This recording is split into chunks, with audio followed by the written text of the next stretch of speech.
Hello guys, मैं राजेश आपका अपने YouTube channel learning by doing में आपका स्वागत करता हूं। आप लोगों ने अभी तक हमारे चैनल सब्सक्राइब नहीं किया तो चैनल को सब्सक्राइब कर लीजिए और बेल आइकन को प्रेस कर दीजिए। तो चलिए अपने ऑडिट एमसीक्यू पार्ट 8 को हम स्टार्ट करते हैं और आज बेसिकली ये जो पार्ट होने वाला है कारो के स्पेशल है। इसमें बेसिकली जितने भी क्वेश्चंस आज इसमें पूछे जाने वाले हैं और डिस्कशन करने वाले हैं वो कारो से रिलेटेड होंगे। तो पार्ट पूरा देखिएगा और लास्ट तक जरूर देखिएगा, बहुत कुछ आपको सीखने को और जानने को मिलेगा। अगर किसी ने इन केस हमारे पहले वाले पार्ट नहीं देखे हैं तो वो डिस्क्रिप्शन में उसका लिंक दिया हुआ है, तो आप नीचे से उसको भी आप देख सकते हैं। आप लोगों ने अभी तक हमें फॉलो नहीं किया है तो आप हमें ट्विटर पे फॉलो कर सकते हैं। चैनल को सब्सक्राइब नहीं किया कहने के बावजूद तो चैनल को सब्सक्राइब कर लीजिए और बेल आइकन याद से प्रेस कर दीजिएगा। टेलीग्राम ग्रुप को भी आप ज्वाइन कर सकते हैं और अगर आपके पास में कोई सजेशन या कोई फीडबैक है जो आप हमें देना चाहते हैं या फिर आपके पास में कोई डाउट है जो आप हमसे पूछना चाहते हैं तो आप हमारी जीमेल आईडी के ऊपर भेज सकते हैं। तो क्वेश्चन नंबर 1 को स्टार्ट करते हैं। क्वेश्चन नंबर 1 ये रहा आपकी स्क्रीन के ऊपर। स्टेट द करेक्ट वन, आपको बताना है इसमें सही कौन सा है। Option number A, CARO shall apply to every company except a foreign company. Option number B, CARO shall apply to every company including a foreign company. Option number C, CARO shall apply to every company including a foreign company who has completed 5 years in India. And option number D, none of the above. तो आपको बताना है इन चारों options में से कौन सा सही वाला है। तो आप सभी ने सोच लिया होगा, तो आइए देख लेते हैं।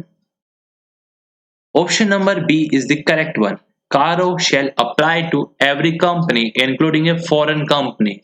कारो हर कंपनी के ऊपर अप्लाई होता है, चाहे वह फॉरेन कंपनी हो चाहे वह इंडियन कंपनी हो। Question number 2, state the correct one, आपको बताना है कि कौन सा सही है। CARO shall apply to every company including a foreign company except, उसकी कुछ एक्सेप्शंस हैं तो अब आपको वो बतानी है। Option number A, banking companies. Option number B, insurance companies. Option number C, a company licensed to operate under Section 8 of the Companies Act 2013. And option number D, all of the above. तो आपको बताना है कौन सा इसमें से correct होने वाला है, बताइए। Option number D is the correct one. कारो हर कंपनी के ऊपर अप्लाई होता है, चाहे वह फॉरेन कंपनी ही क्यों ना हो, लेकिन कुछ कंपनियां हैं जिनके ऊपर नहीं होता। उनमें से कुछ दी गई आपकी स्क्रीन के ऊपर बैंकिंग कंपनीज है, इंश्योरेंस कंपनीज है और सेक्शन 8 कंपनीज है। Question number 3, state the correct one, आपको बताना है इनमें से कौन सा सही है। CARO shall apply to every company including a foreign company except, इसमें भी आपको एक्सेप्शन ही बतानी है। ऑप्शन नंबर ए आपकी स्क्रीन के ऊपर है banking company. Option number B, insurance companies. Option number C, one person company और option number D, all of the above. तो आइए जान लेते हैं इसका करेक्ट आंसर क्या होने वाला है। तो इसका करेक्ट आंसर है option number D, all of the above. कहा यह गया है कि जो कारो है हर कंपनी के ऊपर अप्लाई होगा, चाहे वह फॉरेन कंपनी ही क्यों ना हो, लेकिन कुछ उसकी एक्सेप्शंस हैं। तो हम एक्सेप्शंस इस वाले क्वेश्चन में भी डिस्कस कर रहे हैं, उससे पहले वाले में कर चुके हैं। तो एक इंश्योरेंस कंपनी हो गई, एक बैंकिंग कंपनी हो गई और एक वन पर्सन कंपनी हो गई। और पहले वाले क्वेश्चन के हिसाब से और एक कौन सी हो गई, सेक्शन 8 कंपनीज हो गई। तो ये 4 एक्सेप्शंस हैं जो अभी तक हम डिस्कस कर चुके हैं। आइए चलते हैं आगे वाले क्वेश्चन पे। Question number 4, CARO shall apply to every private company except. CARO हर प्राइवेट कंपनी के ऊपर अप्लाई होता है, एक्सेप्ट यानी अब प्राइवेट कंपनी के ऊपर भी कुछ एक्सेप्शंस हैं। तो ये जान लेते हैं और उसमें से क्या एक्सेप्शंस हैं और आपको कितने याद है। क्वेश्चन नंबर ए, उसको मतलब answer number A, option number A sorry, in which paid up capital and reserve and surplus are not more than rupees 1 crore as on balance sheet date. Option number B, in which paid up capital are not more than rupees 1 crore as on the balance sheet date. Option number C, in which paid up capital and reserve and surplus are not more than rupees 1 crore as at any point of time during the financial year. Option number D, in which paid up capital are not more than rupees 1 crore as at any point of time during the financial year. तो वो आपको ये बताना है कि हर private company के ऊपर तो अप्लाई होता है, लेकिन जो इसकी कंडीशंस हैं जिसके ऊपर नहीं होता, तो इसमें से वो कौन सी फुलफिल कर रही है जिनके ऊपर नहीं होता है। तो ऑप्शन नंबर ए ही है इसका करेक्ट वाला आंसर, यानी कि जो प्राइवेट लिमिटेड कंपनी है लेकिन उसकी पेड अप कैपिटल, रिजर्व और सरप्लस अगर 1 करोड़ रुपए से कम है बैलेंस शीट डेट को, तो उसके ऊपर कारो अप्लाई नहीं होगा। प्राइवेट लिमिटेड कंपनी है, paid up share capital, reserve और सरप्लस को मिलाकर 1 करोड़ रुपए से अधिक नहीं होनी चाहिए बैलेंस शीट डेट वाले दिन। मतलब 1 करोड़ से कम है तो कारो अप्लाई नहीं होगा। Question number 5, state the correct one. अब आपको बताना इसमें से करेक्ट कौन सा है। CARO shall apply to every private company. CARO हर प्राइवेट कंपनी के ऊपर अप्लाई होता है। हाउएवर, हालांकि such applicability has certain exemptions also. लेकिन यह जो एप्लीकेबिलिटी यानी जो लागू होता है उसके भी कुछ एक्सेप्शंस हैं। One of the exemptions is, और उनमें से एक एग्जेम्पशन, ये 4 ऑप्शन दिए गए हैं, आपको बतानी है कौन सी है। Option number A, which doesn't have total borrowings exceeding rupees 1 crore from the bank or financial institution at any point of time during the financial year. Option number B, which doesn't have total borrowings exceeding rupees 1 crore from any bank or financial institution as on the balance sheet date. Option number C, which does not have total borrowings exceeding rupees 2 crore from any bank or financial institution at any point of time during the financial year. And option number D, last one, which doesn't have total borrowing exceeding rupees 2 crore from any bank or financial institution as on the balance sheet date. तो आपको बताना इसमें से कौन सी exemptions हैं जो सही है, जिससे कि कारो प्राइवेट कंपनी के ऊपर अप्लाई नहीं होगा। तो आइए जानते हैं इसका करेक्ट आंसर कौन सा है। Which doesn't have total borrowings exceeding rupees 1 crore from any bank or financial institution at any point of time during the financial year. कहा यह जा रहा है कि जिसकी टोटल बोरोइंग्स एक्सीड नहीं करती है 1 करोड़ रुपए से ज्यादा, किसी भी, चाहे वो बैंक से ली गई हो या किसी फाइनेंशियल इंस्टीट्यूशन से ली गई हो, at any point of time during the financial year, मतलब पूरे फाइनेंशियल ईयर में कभी भी, मतलब 365 दिन में एक दिन भी उसने एक्सीड ना किया हो तो कारो अप्लाई नहीं होगा। इन केस सिंगल डे भी अगर उसने जो लिमिट है 1 करोड़ की उसको पार कर दिया तो कारो उसी टाइम पे अप्लाई हो जाएगा। पहले वाला था बैलेंस शीट डेट पे paid up share capital, reserve और सरप्लस वाला, और ये जो है बोरोइंग वाला ये है कभी भी, पूरे साल में कभी भी। क्वेश्चन नंबर 6 पे चलते हैं।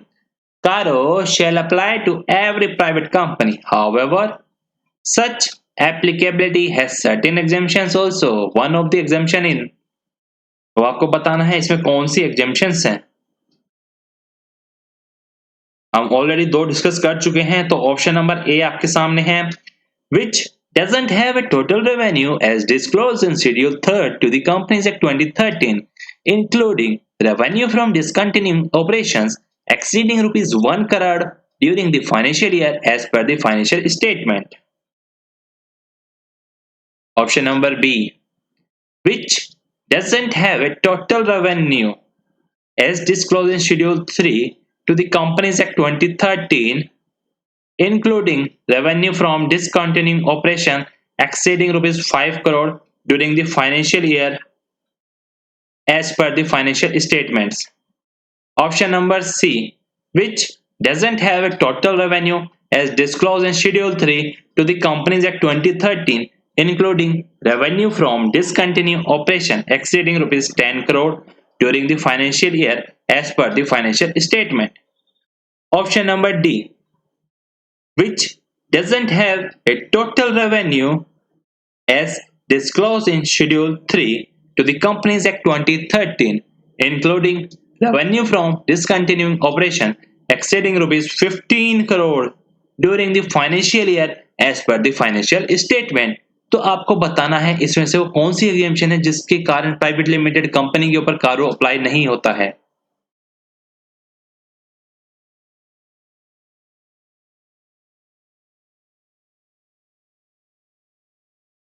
तो आइए जानते हैं इसका करेक्ट आंसर क्या होने वाला है।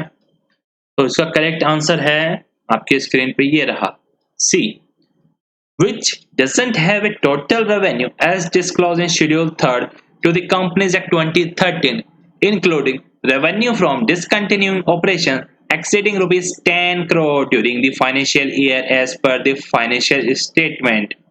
कहा यह जा रहा है जो भी टोटल रेवेन्यू है जो डिस्क्लोज किया गया है शेड्यूल 3 में कंपनीज एक्ट के अनुसार, और उसमें जो रेवेन्यू है उसमें इंक्लूड होगा वो रेवेन्यू भी जिसके अब हमने ऑपरेशंस बंद कर दिए हैं।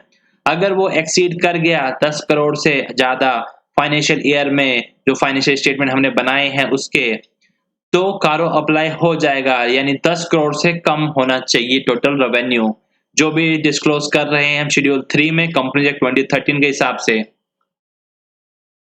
तो कारो अप्लाई नहीं होगा। क्वेश्चन नंबर 7 की ओर मूव करते हैं। State the correct one. Caro shall apply to every company except a small company. However, such exemption has certain exceptions also. Threshold limit of capital is Caro her company के ऊपर apply होता है, उसकी हमने कुछ exemptions पहले पढ़ चुके हैं। अब कहा जा रहा है कि स्मॉल कंपनी के ऊपर भी कारो अप्लाई नहीं होता, लेकिन जो उसकी कंडीशंस हैं, जो एग्जेम्पशन की कुछ एक्सेप्शंस हैं, तो उसकी कोई लिमिट है जो कि कैपिटल की आपको बतानी है इसमें कि स्मॉल कंपनी के केस में कितनी अगर कैपिटल है उसकी तो उसके ऊपर अप्लाई नहीं होगा। ऑप्शन नंबर ए आपकी स्क्रीन के ऊपर दिया गया है। CARO shall be applicable to small company having paid up capital exceeding ₹50 crore. अगर 50 लाख से ज्यादा है उसकी पेड अप कैपिटल तो कारो अप्लाई हो जाएगा। Caro shall be applicable to company having paid up share capital exceeding 25 lakh. Option number C. Caro shall apply to company having paid up share capital exceeding 90 lakh. Option number D. Caro shall be applicable to company having paid up share capital exceeding rupees 1 crore. तो आपको बताना है कि small company के case में कितनी होती है उसकी जो कैपिटल है, पेड अप कैपिटल है, उसकी क्या लिमिट होती है।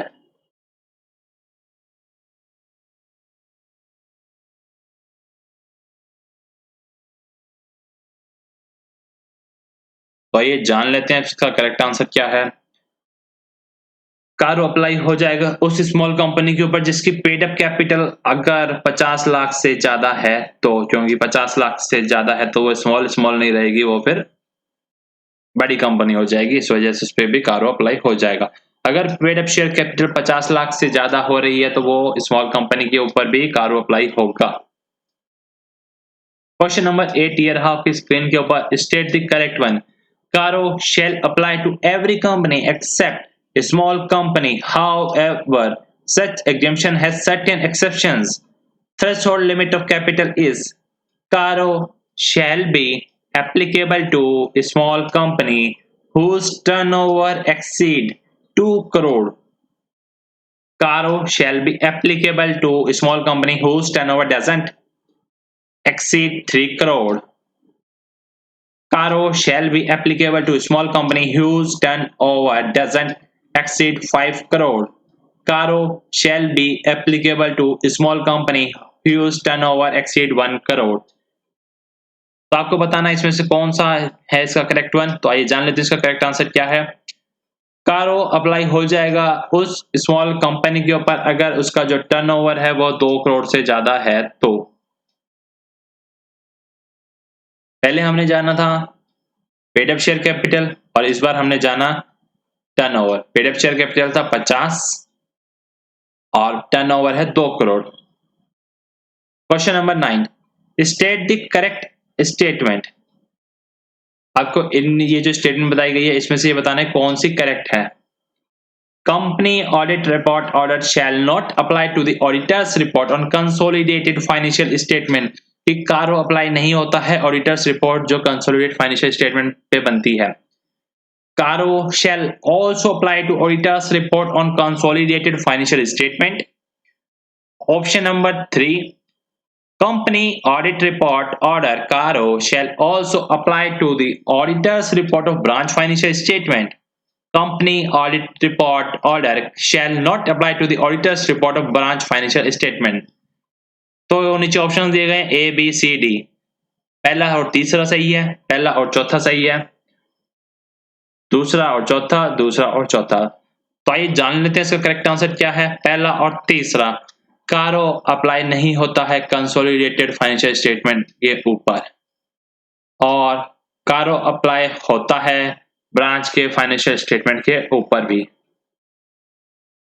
Question number 10, state the incorrect statement. अब आपको ये बताना है इनमें से कौन सा गलत है। Debit balance of state of profit and loss shall shown as negative figure under the head surplus. Debit balance of statement of profit and loss shall be shown as a negative figure under the head deficit. Credit balance of statement of profit and loss shall be shown as a positive figure under the head surplus.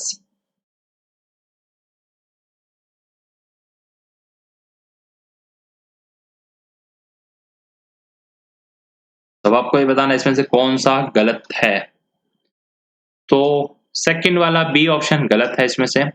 Debit balance of statement of profit and loss account shall be shown as negative figure under the head deficit. Deficit के अंदर हम negative figure नहीं दिखाते हैं, अगर हमें दिखाना ही होगा तो हम सरप्लस के अंदर उसको नेगेटिव दिखाएंगे, डेफिसिट के अंदर तो हम उसे पॉजिटिव ही दिखाएंगे फिगर को। तो आज का last question, state the correct statement. आपको बतानी है इसमें से कौन सी स्टेटमेंट सही है। Balance of reserve and surplus after adjusting negative balance of surplus if any shall be shown under the head reserve and surplus even if resulting figure is in the negative. Balance of reserve and surplus option number B मैं पढ़ रहा हूं।